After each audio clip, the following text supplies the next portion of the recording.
Túrin Turambar.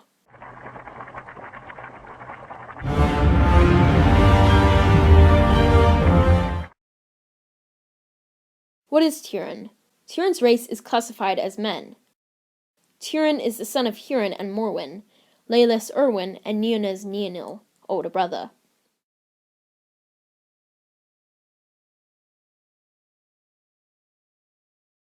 The life of Turin, in long story short, Turin grew up in an elven realm, Doriath. Turin fled from Doriath by accidentally killing an elf. He then joined to a band of outlaws and became the leader of the band. A group of orcs attacked his band by killing everyone else but him. He got captured. A bowman, he was an elf, from Doriath called Belach, he originally wore a dragon helm, rescues him. While cutting Turin's bonds off, his knife slips in Turin's leg. Turin thought it was someone trying to kill him, and kills Belach accidentally. Later in Nargothrond, another elven realm, Turin forged himself a sword called Gurthang, Iron of the Dead. One day, Turin found a naked woman on the ground. He named her Neonil and later married her. It turns out this woman was his sister, Neonor. She even became pregnant.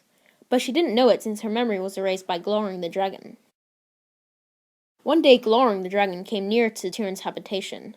Turin sneaks next to the dragon and stabs it with his sword, Gurthang, which leads to the dragon's death. Turin then gets unconscious from this incident. After the dragon was killed, Neonil, got her memory back and finds out she was married to a brother. She kills herself. Brandil, the Lord of Haladin, tells everything to Turin after he awoke. Turin then kills Brandil, refusing to believe the truth. Turin could no longer live with the pain and misfortunes, and asks his sword, "Wilt thou take Túrin Turambar? Wilt thou slay me swiftly?" And by Gurthang answering, "Yea, I will drink thy blood, that may I forget the blood of Belach my master, and the blood of Blandir slain unjustly. I will slay thee swiftly." And the black blade took his life. And what book is Ian? Tolkien started writing a story associated with Turin in 1910 and worked on it until he died, 1973. Turin first appeared in the book Silmarillion, 1977, only for a chapter.